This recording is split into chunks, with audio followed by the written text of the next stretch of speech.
एक बार टुनी के घर में सब्जी ख़त्म हो जाता है तो वह लूसी के पास जाती है और बोलती है, बहन क्या तुम्हारे पास सब्जी है? मेरा सब्जी आज ख़त्म हो गया है, अगर होगा तो दो ना। तो लूसी बोलती है, नहीं बहन, मेरा घर भी सब्जी नहीं है, मेरा घर भी अब सब्जी लगभग ख़त्म होने ही वाला है।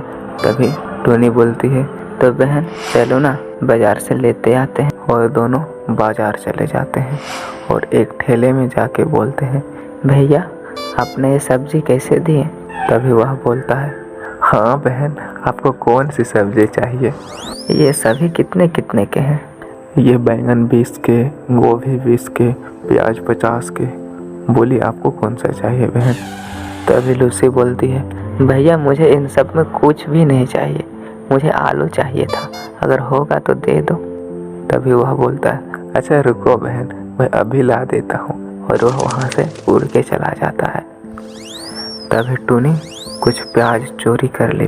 कुछ देर बाद पुष्पाराज आलू लेकर आता है और बोलता है, बहन ये लो आपकी आलू।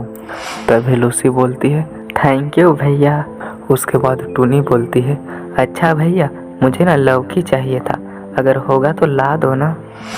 आप लोग भी ना मुझे बार बार दौड़ाते हो, एक ही बार बोल देते तो मैं आलू और लौकी नहीं लेते आता। अच्छा क्या करे भैया, ला दीजिए ना। तभी पुष्पाराज उड़कर लौकी लाने के लिए चला जाता है। तभी टुनी फिर कुछ प्याज चोरी कर लेती है और कुछ देर बाद पुष्पा टुनी के लिए लौकी ला देता है और बोलता है, ये लो बहन आपकी लौकी।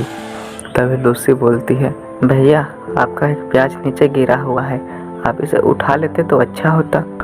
पुष्पा, पुष्पाराज, मैं झुकेगा नहीं साला। तभी टुनी बोलती है, ठीक है मैं ही उठा लेती हूँ। Oh no! और फिर उन दोनों को वहाँ पर सामान खरीदने में बहुत अच्छा लगा और फिर फ्री का उन्हें प्याज भी तो मिल जाता था, इसलिए वे लोग वहाँ पे फिर से जाने लगे।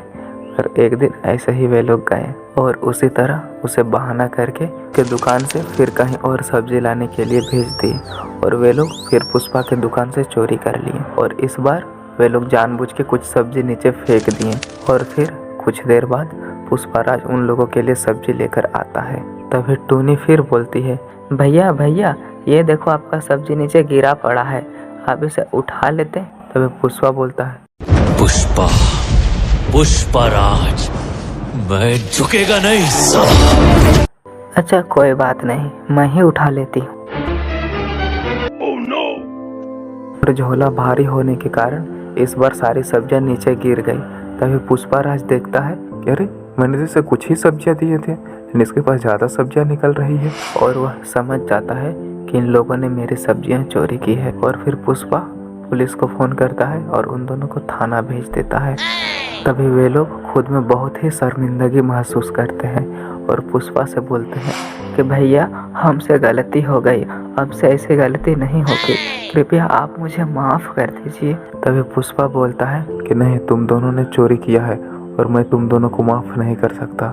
तभी लूसी और टोनी गिड़गिड़ा कर बोलते हैं कि भैया अब से ऐसी गलती नहीं होगी, मुझे माफ़ कर दो। तभी पुष्पा उन पर दया खाकर बोलता है कि हाँ माफ़ तो कर दूंगा, लेकिन मुझसे प्रॉमिस करो कि आज के बाद तुम लोग चोरी नहीं करोगे। और फिर दोनों बोलते हैं कि हाँ हम आज से प्रॉमिस करते हैं कि हम लोग चोरी नहीं करेंगे। और फिर पुष्पा FIR वापस ले लेता है और उन्हें थाने से बाहर निकाल देता है। और फिर वे दोनों अपने घर चले जाते हैं। और इस कहानी से पता चलता है कि अगर 100 दिन चोर के हैं तो एक दिन पुलिस के भी होते हैं।